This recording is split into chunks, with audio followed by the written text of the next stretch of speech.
భార్యను భర్త భార్య చనిపోయి భర్తను మిగిలి ఉంటే వాళ్ళకి క్విక్గా ఇమీడియట్గా ఇచ్చే ఏర్పాట్లు ఆల్రెడీ ప్రభుత్వం చేస్తూ ఉంది.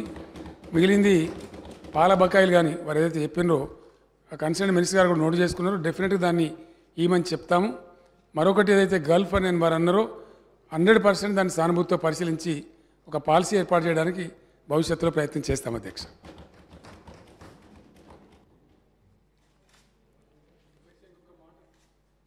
తమ అనుమతితో ఇంకో మాట, ఆర్టీసీ కార్మికులను గవర్నమెంట్లోకి తీసుకోవడం, దీని మీద తెలిసినోడు ఒకటి తెలియనోడు ఒకటి మాట్లాడుతూ ఉన్నారు. ఆ గవర్నర్ గారు పాపం మాకు తెలిసి తెలియక అనవసరంగా వివాదం కొని తెచ్చుకున్నారు. అనవసరంగా ఆర్టీసీ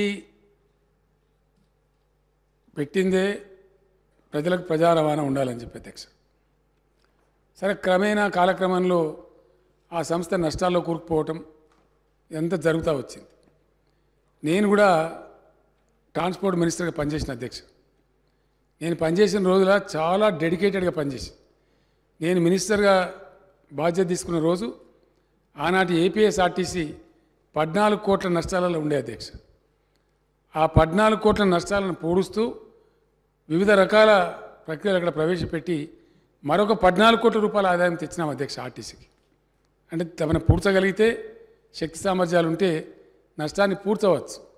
కానీ ఈ మధ్య ఏమైపోయిందంటే అధ్యక్ష, అనేకమైనటువంటి డీజిల్ పెరుగుదల మన ఆర్టీసీ మేము ఆశామాషిగా చేయలేదు అధ్యక్ష. ఏ పని కూడా అట్లా చెయ్యం మేము.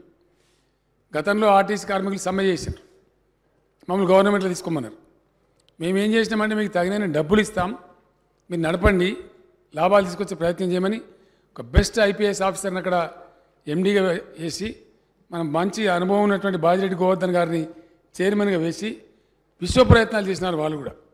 ఎంత చేసినా ఈ అబ్నార్మల్ డీజిల్ ప్రైస్ అధ్యక్ష మన చేతులు ఉండలేదు, సెంట్రల్ గవర్నమెంట్ చేతిలో ఉంటా ఉంది. అది ఎట్లా ఉందంటే సుమారు 40 లక్షల కిలోమీటర్లు తిరుగుతాయి అధ్యక్ష మన బస్సులు. 6 లక్షల లీటర్ల డీజిల్ ప్రతిరోజు కాల్స్తాయి. అవి 6 lakh లీటర్స్ డీజిల్. 60 రూపాయల డీజిల్ 110 రూపాయలు 105 రూపాయలు అయిపోయింది.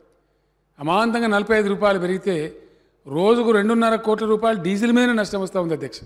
ఎక్కడి నుంచి మొదలవడాల సంస్థ? మొన్న క్యాబినెట్లో మేమందరం కూడా దాదాపు 5.5-6 గంటలు చర్చించి, గతంలో మనం వద్దనుకున్నాం, మరి ఇప్పుడు ఏం చేయాలి? మా చర్చలో తేలింది ఏంటంటే అధ్యక్ష, నేను కుల్లా చెప్తా ఉన్నా, నేను దాచిపెట్టేది ఏం లేదు.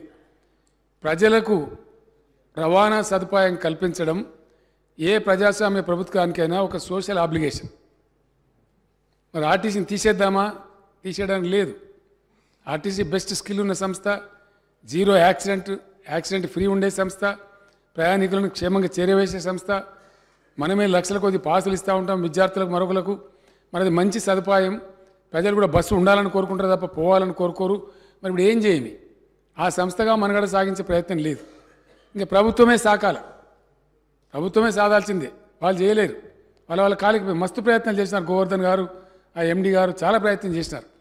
చివరి క్యాబినెట్లో తేలింది ఏంటంటే వాళ్ళకి సంవత్సరానికి 1500 కోట్లు ఇస్తూ ఉన్నాం అధ్యక్ష. ఇప్పుడు బడ్జెట్లో పెట్టి మరీ ఇస్తూ ఉన్నాం. Every year 1500 crores we are giving to the RTC. గవర్నమెంట్లో లేదన్న పేరే కానీ గవర్నమెంటే చేస్తూ ఉంది దాన్ని. ఆ వచ్చేది ఏమూలకు సరిపోవడం లేదు. కాబట్టి ఇంకా తప్పదు, మనకు ప్రజలకు ప్రజా రవాణా ఉండాలి. ఏ ఆబ్జెక్టివ్తో దాన్ని పెట్టినారో ఆ బాధ్యత నుంచి మనం తప్పించుకోలేము.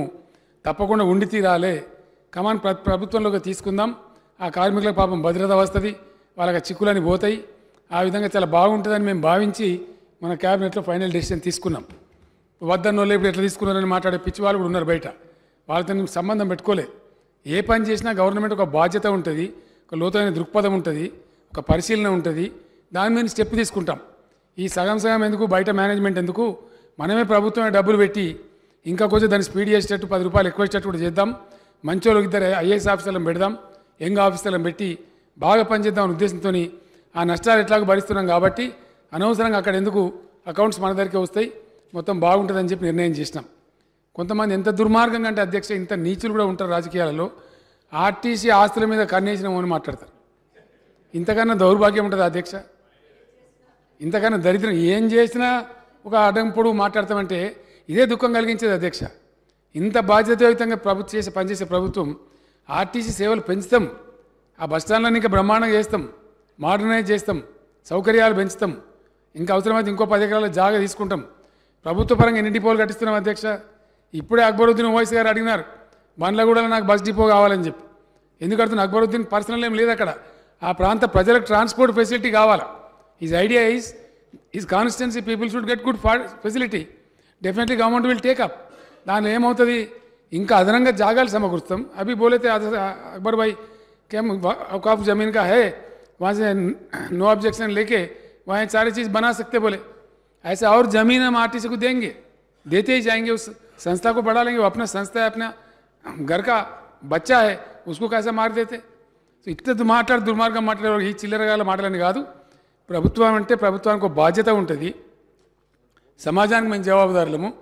ఖచ్చితంగా రవాణా సదుపాయాన్ని ప్రజలకు అందుబాటులో ఉంచాలని, ప్రజలకు ప్రజా రవాణా అందుబాటులో ఉంచడం ప్రజాస్వామిక ప్రభుత్వం యొక్క సామాజిక బాధ్యతని గుర్తించి క్యాబినెట్లో 4 గంటల సేపు మేము చర్చించి దాన్ని ప్రభుత్వంలోనే చేర్చుకుని ఇంకా బాగుంటుందని చెప్పి మా ఆలోచించి ఒక బాధ్యతాయుతమైన నిర్ణయం తీసుకున్నాం. అందులో కూడా ప్లస్ మైనస్ అన్ని చర్చించి డైరెక్ట్ గవర్నమెంటే కరెక్ట్ అని చెప్పి వాళ్ళని తీసుకున్నాం. వాళ్ళకి భద్రత వస్తూ ఉంది. అప్పుడు పీఆర్సీ ఇస్తాం, వాళ్ళకి ఆటోమేటిక్గా పెరుగుతుంది. ఏ సదుపాయం ఎంప్లాయీస్కి ఇచ్చినా ఆ 43,000 ఉద్యోగులకు కూడా అన్ని పెరుగుతాయి. పాపం వాళ్ళు కూడా సంతోషంగా ఉంటారు, ఉద్యోగ భద్రత వస్తుందని, కార్యకలాపాలు కూడా పెరుగుతాయని అనుకున్నాం అధ్యక్ష. మరి ఆ గవర్నర్ గారు ఎందుకు ఉంచుకున్నారో తెలియదు. ఆ పనులంతా పెట్టుకొని 96 క్లారిఫికేషన్లు అడిగి, అది మినిమం అధ్యక్ష. అసలు గవర్నర్ గారు అదే చెప్తున్నాను నేను. ఈ సభ్యులు వెళ్ళిపోతారని నేను చెప్తున్నా, నేను దాటంగానే వీళ్ళు దాటగలరని చెప్తున్నా. అయితే వారికి జ్ఞానోదయమై గవర్నర్ గారు మధ్యాహ్నం బిల్ సంతకం చేసి పంపించారు. చాలా సంతోషం. వారికి నేను ధన్యవాదాలు చెప్తున్నా. ఆర్టీసీ కార్మికుల పక్షాన, నా పక్షాన. ఇప్పుడు ఆ బిల్లు వచ్చింది, రెడీగా ఉంది. ఇంకోటి మున్సిపల్ బిల్ ఏదో కూడా చిన్నది ఉంది. ఆ 2 కూడా బిల్లు పాస్ చేసేవారు గౌరవ సభ్యులు దయచేసి సభలోనే ఉండాలి. అది మన బాధ్యత. నేను తినలేదు కాబట్టి నాకు ఒక్కరిని పర్మిషన్ ఇస్తే నేను పోతా. పొమ్మంటారా? నేను లంచ్ చేయలేదు కాబట్టి వెళ్తాను. మిగిలిన సభ్యులు దయచేసి ఉండి తమరు కూడా కొంచెం ఓపిక చేసుకొని ఉండి ఆ బిల్స్ కూడా కంప్లీట్ చేస్తే ఈ సెషన్కి పూర్తిగా నిండుదనం వస్తుంది. కాబట్టి అది చేయాలని కోరుతూ సెలవు అధ్యక్ష. ధన్యవాదాలు.